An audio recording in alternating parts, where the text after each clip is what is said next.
Welcome to Worldwide Technology Research. My name is Rob Boyd. Now, today's topic centers on cyber resilience as it's been covered in the 2024 Security Priorities Report. It's number 2. And I would not characterize cyber resilience as a new idea. I'm sure you've approached this before. I don't think there are any new technologies that should be procured, not in this area anyway. But those kind of things wouldn't appear on a Worldwide Technology Research Report. The topic of resilience has risen in importance given the context of our collective situation. High-profile ransomware attacks, take those alone. They seem to be growing in both frequency and gall as we see many hitting healthcare and critical infrastructure. And these attacks are going to continue to happen because many of us are just too reliant on traditional prevention techniques and outdated disaster recovery plans. Breaches are going to happen. Accepting this inevitability requires that you shift focus towards let's just say the maintenance of critical business operations.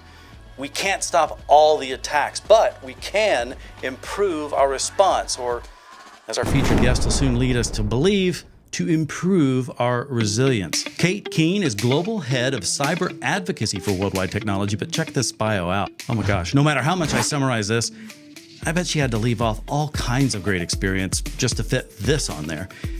But she is on a mission, it feels like, to change the world, helping as many people as she can reach grow their cyber maturity. And she has some great insights on the reality of cyber resilience, that effort within any size organization or community you may be a part of. You're going to enjoy this one. So many great points. But with that, let's get going. Welcome to WWT Research. Kate, thank you so much for joining me. I appreciate you taking the time. For anyone who may not be familiar with you, do you mind telling us a little bit about who Kate is? Hi, guys. I'm Kate Kuehn. I am the head of Cyber Global Advocacy at Worldwide Technology. What does that mean? What is cyber advocacy? So I really have 3 parts to my job. One is understanding what's happening in the market. What is top of mind for a risk executive? What's the impact and influence of things that are happening from a technology and a people, process, and technology perspective? Second thing is understanding what's happening from a government perspective. What are the new bills and legislation? What's top of mind? What's happening from a regulatory perspective that we should be considering and caring about? And the third thing is, what are we doing from a board level perspective? How do we drive cyber resilience, not only from a practitioner level up, looking at the bits and bytes and technology that's necessary, but from a board perspective down? How do we make it understandable from a CISO perspective and a CEO perspective of why cyber resilience and cyber advocacy is so important? Well, what is your background? I think you're relatively new to worldwide technology, correct? But you're certainly not new to security, and you're not only focused on worldwide technology exclusively, because your role really encompasses a lot of things. Do you mind reflecting that a bit with your background? I have been in cybersecurity, cyber technology, I should say, or technology in general, however way you want to look at it, for 25 plus years. That makes me kind of a technology dinosaur. Those in the industry will tell you I have 3 loves in my life. I love cybersecurity, I love my husband of 20 years, and I love my 5 kids. Dependent on the day, it kind of is sometimes a juggle over which one's first. Sure. I've purposefully across my career really had about a 50-50 career, 50-50%, one half of it being a practitioner, the other half being an operator, meaning I've held roles like CISO, Chief Information Security Officer, and I've held roles like CEO, Chief Executive Officer. The reason why is because I really wanted to understand all areas of cyber risk and what it does from an impact perspective to corporations. So I've spent my career trying to learn both sides of the fence so I can become that bridge that really helps understand how risk impacts enterprise organizations. Perfect for today's topic. I want to talk about risk in a moment, but I first want to get your definition. We're focused on the priority report, and this one is around resilience. And we've covered resilience before, but I know already from talking to you before that you've got a very refreshing outlook on this, because I think, in my opinion, not everybody understands the importance of resilience or knows how to begin applying it to their own operation. How do you begin talking about resilience? I'm known to have an opinion or two, Rob. And when I think about cyber resilience, when I looked at the report, I love that we're addressing cyber resilience. It's a hot topic right now. It is an absolute buzz within our industry. But here's the problem. Cyber resilience really is the life cycle across an entire organization. What we're dealing with today is what I call the digital revolution. So we've all talked about digital transformation. Now with the advent of AI, we're going a step further. So you're seeing this kind of push together, this culmination of traditional telecom risk, traditional technology risk. Then we have AI and we have cyber risk. And combined, that's really digital risk. So when you think about this from a resiliency perspective, technology lives in all areas of an organization, right? We see it everywhere. I used to say it lived everywhere but climate, and then a woman way smarter than me taught me that cyber actually lives in climate too. Then you have the perspective of, okay, if technology has cyber everywhere, then operationally and from a resilience standpoint, the cyber resilience life cycle really has three parts. The part we focus on in the report is the operational resilience perspective. Okay. How do we keep the lights on? How do we ensure the business stays active? But there's really two more parts of the life cycle. Second part of the life cycle is the financial transfer. You don't drive your car down the street without insurance, right? No. Why would you drive your business down the street from a cyber perspective without cyber insurance? So you have the operational resilience perspective, then you have the financial transfer, the financial resilience perspective. Do you have the right types of insurance and financial vehicles to manage your cyber risk? Then on the third piece of it, you have the recovery piece of it. So are you going to be resilient from a reaction if you are breached? What are you going to do? And then how would you recover? And that comes all the way around to, are you going to claim it from an insurance perspective? Are you going to have court battles across it? What will that life cycle journey look like? So cyber resilience really has, again, those three parts. The operational part, which is what we're really talking about today when we talk about cyber resilience, the financial transfer piece, and then the response and recovery coming around the other end. I find that interesting because the first thing I think of when you talking about the transfer, the financial part of it, I think about transference of risk, which is what you're speaking to. But I didn't think about it in resilience because I purely had thought about resilience as your ability to recover or sustain, kind of accepting the fact you're going to be attacked. Now, what do you do about it when you start with that assumption? Because the challenge is most people don't start with the assumption and they just prey on their prevention is going to work for them. But when it comes to risk, how formal does it get these days? Or do you, in your interactions with executives and companies and organizations and government, have we started to undertake a better understanding maybe of risk, and are we putting it in the right place? I think we're still at the beginning gates of this race, and here's what I mean by that. Yes, there are a lot of ways to look at risk. It is an absolute dark art.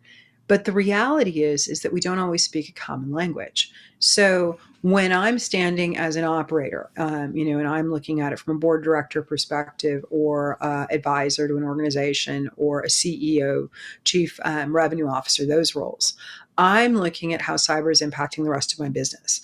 Am I got the KPIs, to build a new, plant in Kuala Lumpur? Am I going to be able to, do my expansion in APAC? Am I going to be able to go new businesses in LATAM? Whatever it looks like, what would the cyber impact of that be? The problem is I don't always tell my resilience plans or my business plans to my technical team, my CISO. So my CISO's goals from a resilience plan may be, let's enhance our, capabilities around ransomware, or, this year we should do additional penetration testing around X or Y. So if you don't understand both sides of the fence of what does resilience mean as far as operational planning on the business side, and then what does resilience mean on operational planning from the cyber side, then you're kind of becoming the Snoopy teacher and you're not really listening to each other.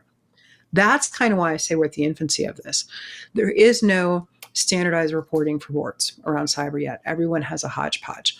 There's no real standard. There's the fair standard to everybody. There's a whole cottage industry of risk assessment, risk planning, risk cyber resilience standardization. But again, no one's won the day. So if you as an organization aren't taking an active opportunity to ensure that your operators and your practitioners are really looking at protection of the same thing from a resiliency standpoint, you're kind of missing the boat. But you're saying a lot of the challenges, like speaking different languages, is it really the age old, we're coming at it from a technology perspective, perhaps thinking cyber security and maybe limiting the conversation to that and the gadgets and the stuff we can buy? Is that still a kind of an ever-present issue? It is and it isn't. I mean, so the role of the CISO has really changed. It used to be, that we were in the corner, security was the afterthought, and there were a lot of boxes surrounding us with the latest and greatest solutions. Today, the role of the CISO is very much the risk executive that has a business impact. And you try and have those solutions that you buy be business enablers versus business deterrents.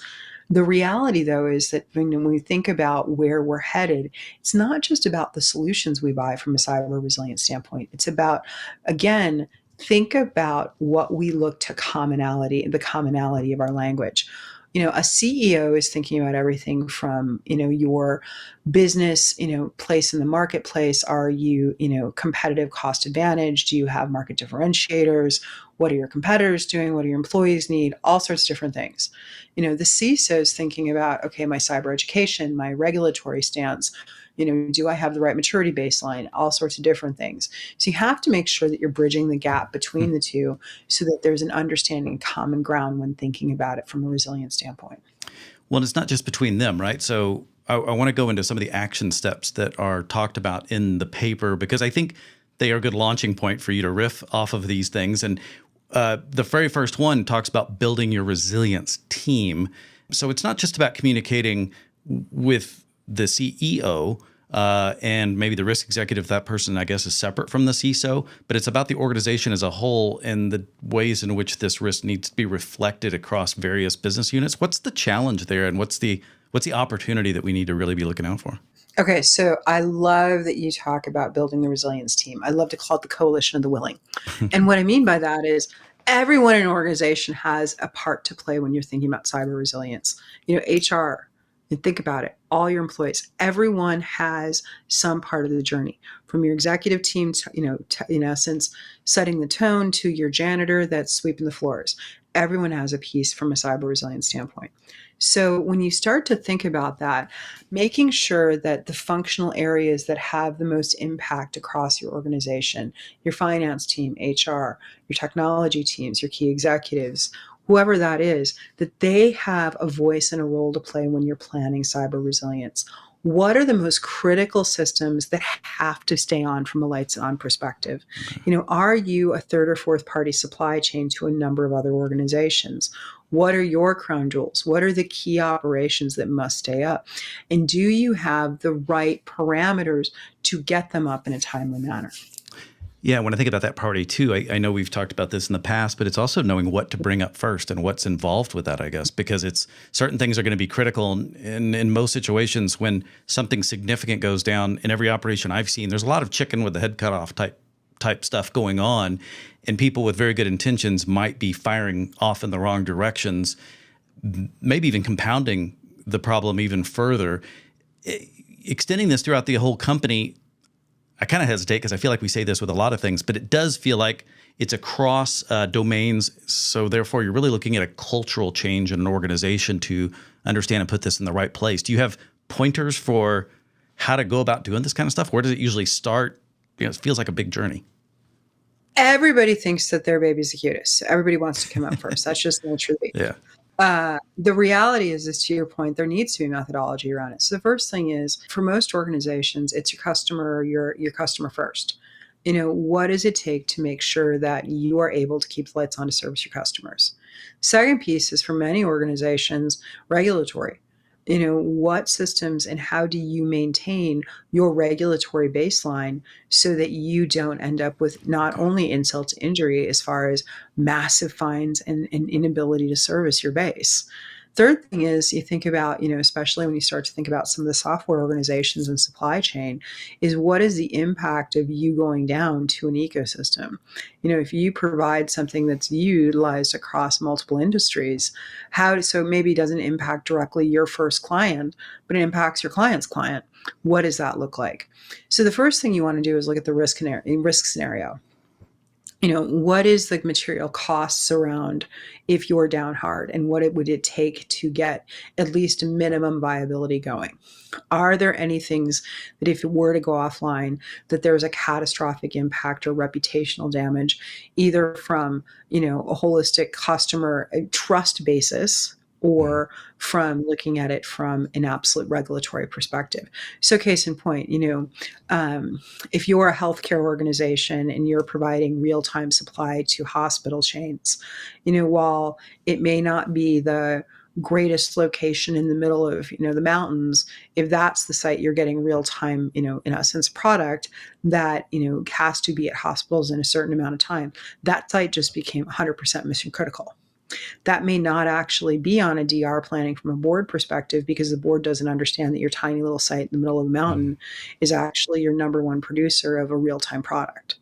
So that's why it's really important to understand from the business owners how they track back to the corporate objectives, how they track back to the bottom line, and then how they track back to the regulatory aspect of not only the ecosystem and supply chain, but their own KPIs. Yeah, you're bringing up memories of course, supply chain issues from COVID lockdown and just how long Mhm. it took to kind of catch back up on a lot of those things. Because everybody had the inventory issues, and then there's prioritization issues, and Yep. everybody, was complaining because whoever it affects, it's like, I want to whine about this. Um, Well, it's not just yeah, about complaining. So look at it from a cyber I'm thinking resilience personally, but standpoint. yeah. It's highly personal. And so when you start to think about, cyber resilience, I'll give you a perfect example. I get really cranky, like it happened to me over the weekend. I went to go get money out of my bank and there was a sign that said my ATM was down. Oh no. I don't like it when I can't get my own money. It's my money. So if I'm the ATM vendor, I have some type of regulatory requirement to get that back up to the bank. I'm sure I do. So that's where all of a sudden you start to see it in action. So there's now less complete consumer confidence. There's a consumer confidence impact of me, the bank, in essence, yeah, customer. Mhm. But the bank doesn't have the ability to own that ATM machine. Somebody else has it. Somebody else's network. It's a supply chain piece. So you have to think about, the impact of that. So if I'm the one doing cyber resilience, what's my SLA with the ATM company? Is it a minute? Is it an hour? Is it 10 hours? Is it dependent on the volume and traffic? Yeah. And what is my contingency plan if that thing dies for multiple days? Do I keep the branch open longer? Do I direct them and put a sign on it to one down the road? How do you approach? So those are the things you have to kind of think about. And that's not, those are multiple decisions. So you have the risk executive looking at the different scenarios of a cyber outage within it. You're looking at your supply chain. You're looking at your customer correlations of how you actually minimize the reputational damage. Those are all very different scenarios within the same resilience story. Is it really just a matter of understanding your business in terms of how because it feels like it's an unending, tree of dependencies that doesn't end. And so you have to prioritize. Is it pretty much what's the financial stake and who are the dependents that are going to suffer if we're the loose Yeah, link in the chain? it's absolutely prioritization, and it's understanding your business and well enough to make those Yeah. priorities. The sad part is, I'd say about 50% of risk executives don't ever get a real peek into what the KPIs of an organization are. So my advice when you start to think about cyber resilience is, as a risk executive, raise your hand and make sure you really understand what are the business's crown jewels and what are they trying to accomplish. Because if you understand what collectively you're trying to do from an organizational standpoint, becomes a lot easier to develop a risk program that not only maintains a cyber baseline, but understands where you want to head from a resilience journey perspective. Believe it or not, we only did the one, talking about the build your resilience team, but the second action step, and these are very broad, but the idea of assess your security system as it stands now, the process, the tools, the policies as they currently are in place. There's a joke in our industry called, never let a good breach go unnoticed. And what I mean Um, by that is you should always, whenever there's a problem, something, you should always assess where you are today and where you want to be tomorrow, because the dollars come. yeah, Here's the thing. You always want to assess, what is your baseline? Are you lined up in a cyber maturity baseline against, like CISA has a great one, CISA standards, looking at your cyber insurance. We talked about financial transfer. So, when you go and get your cyber insurance, they're going to measure you against cyber baseline. Where do you look at that? How do you assess against? And then also, again, we talked about from a data risk classification and quantification, that dark art. What's your score? Whatever you look at from a baseline perspective, how are you measuring up? So assess yourself in that world and give yourself a grade of, look, I'm A, B, C, I've got this, I'm looking at that. I know what my KPIs for the business are, and here's where we should strengthen the baseline. But constantly assess yourself against today's risks and then where you think future risk. I call it 3 different zones. You have the zone of routine. Okay. What do you need to assess yourself to keep the lights on? Maintain that good cyber baseline. The zone of surprise. My neighbor got breached yesterday. His windows were broken and his door was unlocked. Okay, I don't want my windows broken and my door unlocked. What do I need to do differently from what I'm doing today to make sure that doesn't happen to me? Congratulations, that's a surprise. And you're going to operationalize that from a resilience standpoint back down into your zone of routine. And then there's a zone of catastrophe. The cat jumped on the stove and accidentally hit the pilot light, and the next thing, the whole house goes. Probably not going to happen the same thing twice. That's a catastrophe. So how much time are you going to pay attention to those catastrophic scenarios from a cyber resilience standpoint? How often are you going to test for those things that are so black swan? They're the 1 in a 10-year memory maker type breach. And when you think about cyber resilience, are you just going to have a retainer to manage those if it happens? Have somebody on call and standby, kind of like Ghostbusters. You call and all of a sudden they're fighting the poltergeist in your back room that never was supposed to be there. Or are you doing active planning in it because, you are a member of critical national infrastructure and it's something you have to do as part of your, in essence, responsible cyber resilience journey. So those are the kinds of things you want to think about. The other thing is assess yourself regularly with your board. How so? Make sure your board understands what you're doing and where you feel you have an A, a B, a C, and here's why I have a C, and this is what it would take to get me to an A. Make sure they understand that grading journey you're going on around assessment, because it makes it a lot easier if you open the kimono now that, when you go get your financial transfer or you do have some type of an issue and you're in the middle of recovery, they understand where you started from an assessment standpoint. It makes it a lot easier to get through the, in essence, the recovery and the response on the back end. Okay, interesting. So the next 2 steps, I'm going to go ahead and call them both out together because I feel like they're very much related. Step 3, to me, is kind of a reminder that you need to don't forget to execute on the short-term stuff, that the fires that's burning now is don't forget to take care of that before you start, go whole hog on the whole implementation strategy, as it says in step 4. But what's the balance in there, and how do you define what those things?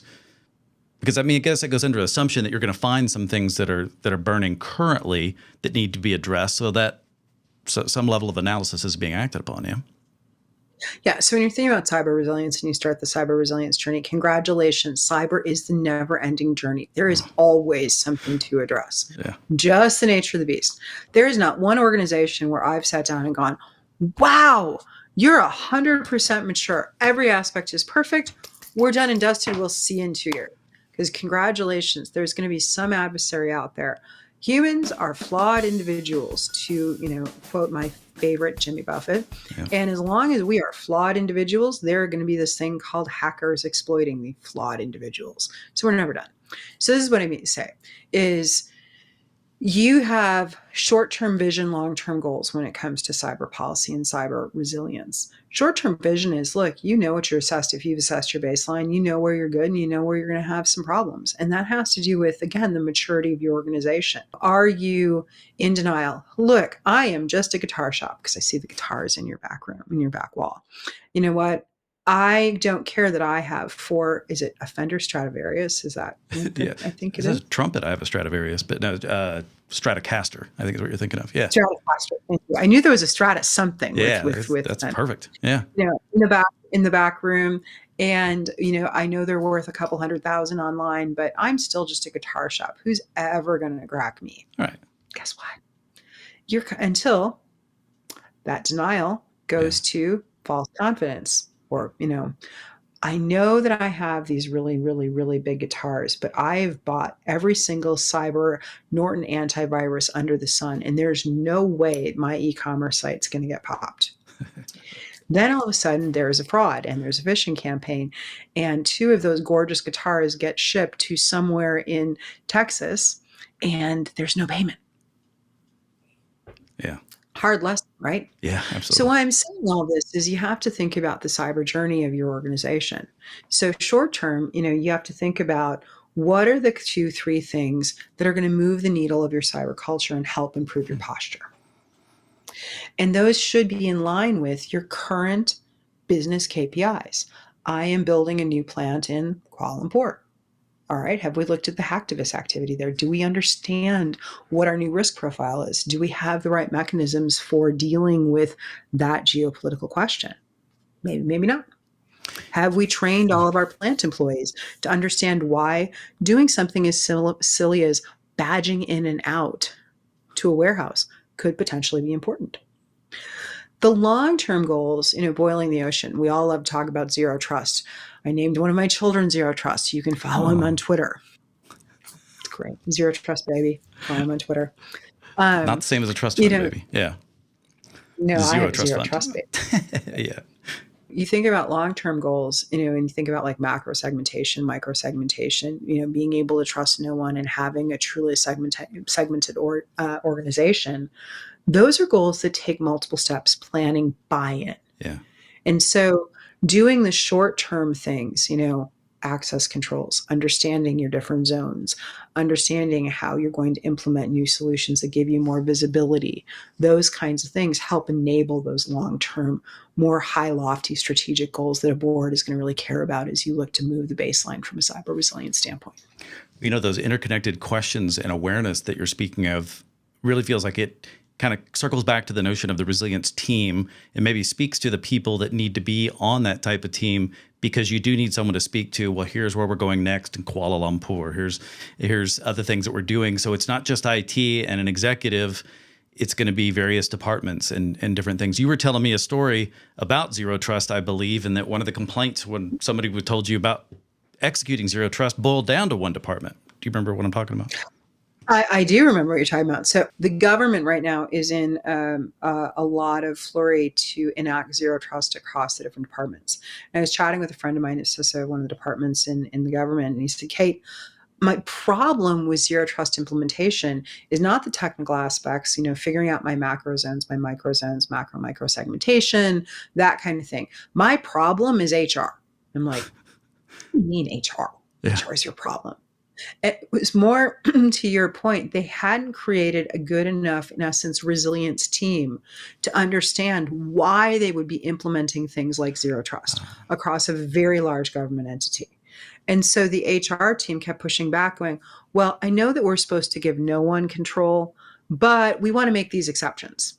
Well, but that's not how zero trust works. Yeah. We can't make these exceptions. We're not going to boil the ocean and do this all at once. It's going to be very segmented. It's going to be very zoned. It's going to be this and that. And the HR team kept pushing back and pushing back because they hadn't taken a resilience team on the journey of why it was important holistically for the organization and what those cyber decisions like zero trust meant to the average employee. And that's going to make a big difference in the decisions that person's making. Speaking to your point about culture and the ability to, if I don't know why, then I'm probably maybe go off half-cocked, making bad decisions that don't really help things, even if I have the best intentions in the world. Yeah. Rob, I'll give you an interesting stat on that. So, we think about cybersecurity and we think about, when people hear the term cyber and they hear breach, they think of, no offense to my brethren, but they think about, people in black hoodies being nefarious on keyboards. They think about words like anonymous and nation states and, bad threat actors coming to get us. Here's the reality. There are 4 different areas of threat. You have hacktivists, people doing it, for some type of social reason. Anonymous, great example. Then you have nation states. Nation states are doing it for all sorts of different geopolitical reasons. Might be financial, might be disruption, might be all sorts of different things. Warfare, lots of different reasons nation states get into cyber threat activity. Then you have the criminals, pure criminals. They're doing it for financial gain. They want the dollars, they want the pay. We talk about ransomware, lots of criminal activity around ransomware. Yeah. Then the 4th is you're going to have your terrorists. They're blowing up pipelines and doing things to cause true pain and havoc, leveraging cyber. But here's the scary part. Out of all the stuff that happens in the world from a cyber perspective, 49% happens from the last group, insider risk. whether it's nefarious, somebody's doing something, inside for one of those four groups. But more often than not, guess what? They don't understand their role in the cyber ecosystem. They didn't update their password in time, or they made it a really simple one like I love passwords. And you know what? They get popped. Yeah. Unintentional breach, something that could have been mitigated from an employee, counts for almost half of all the stuff that happens in the cyber world today.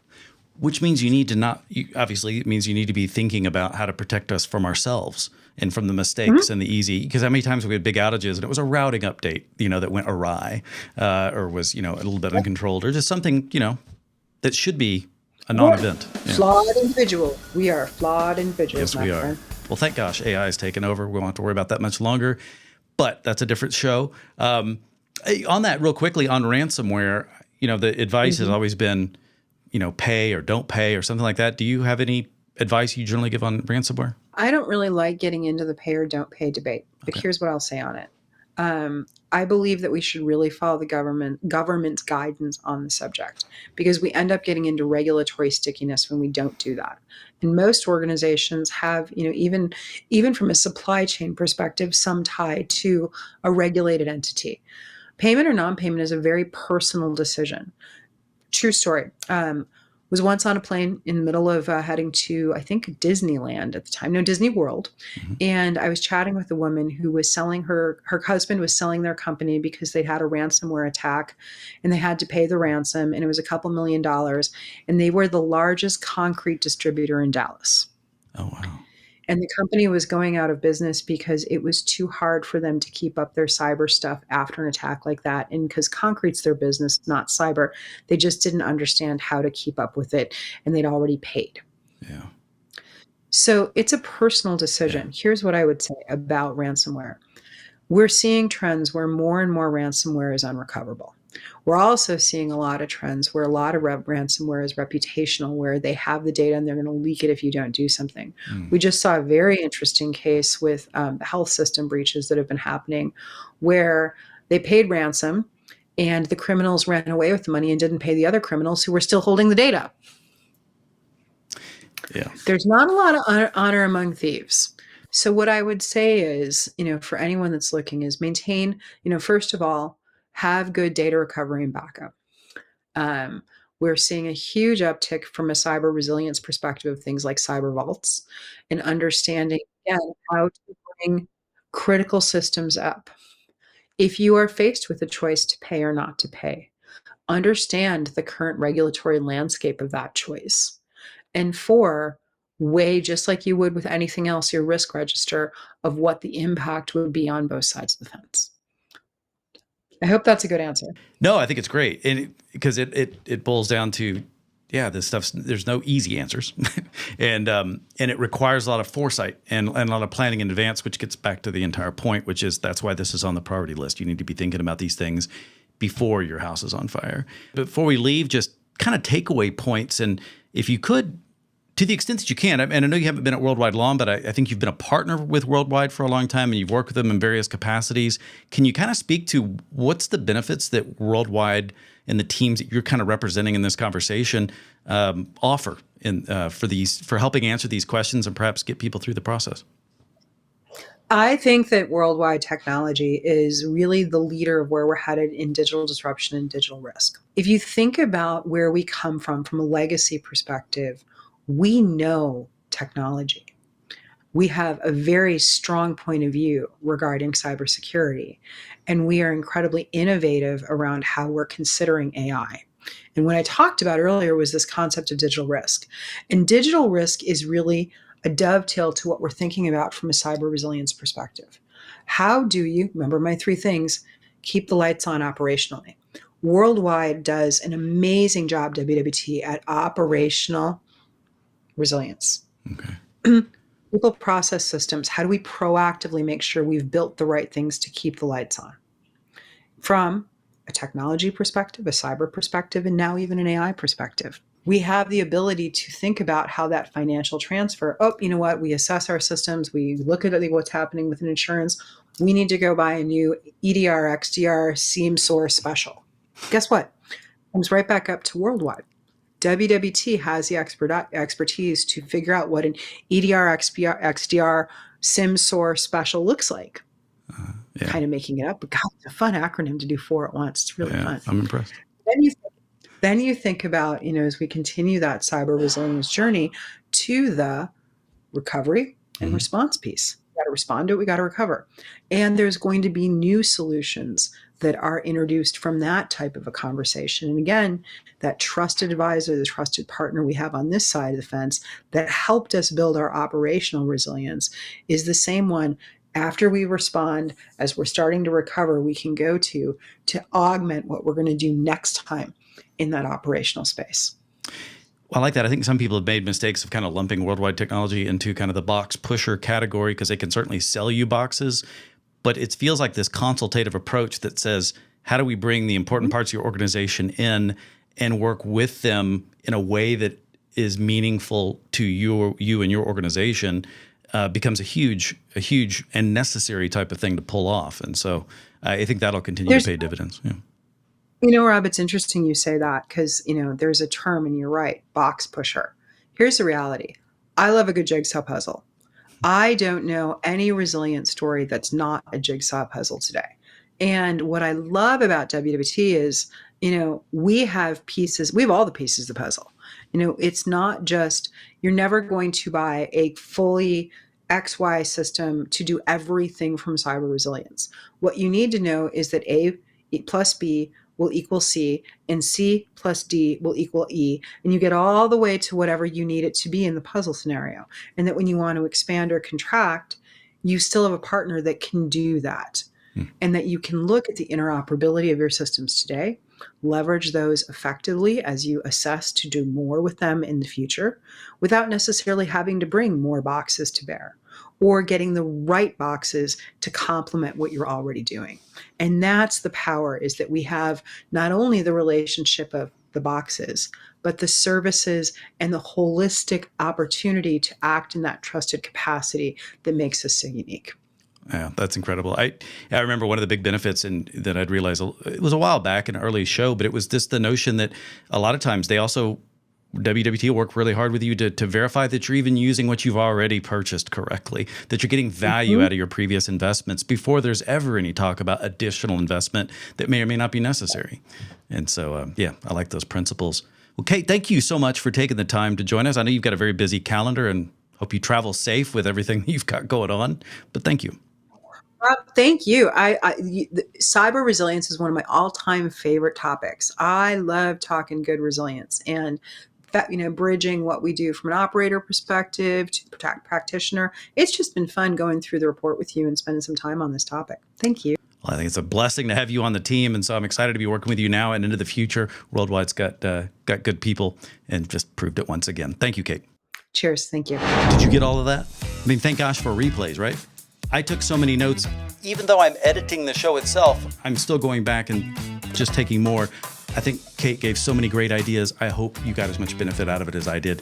For more, I encourage you to check out the Security Priorities Report for 2024. That's the one we're focused on today. There's more detail around this push for cyber resilience in there, as well as links to more information and other priorities, including an incredible chat that I already had and released. You can watch it right now with Kent Noyes, Worldwide Technology's global head of AI security. Kent offered, a number of different considerations around the impact we're all facing with artificial intelligence. Is it a tool? Is it a weapon? Is it somewhere in between? More than likely, it's all the above, all right? So much good stuff there. Don't hesitate to reach out and ask for help. I mean, to any degree, large or small, Worldwide has the cross-domain expertise to deal with anything that you want to throw at them. Things are changing too fast to wait any longer. Your actions will be rewarded. Now is the time. My name is Rob Boyd. Thank you for watching.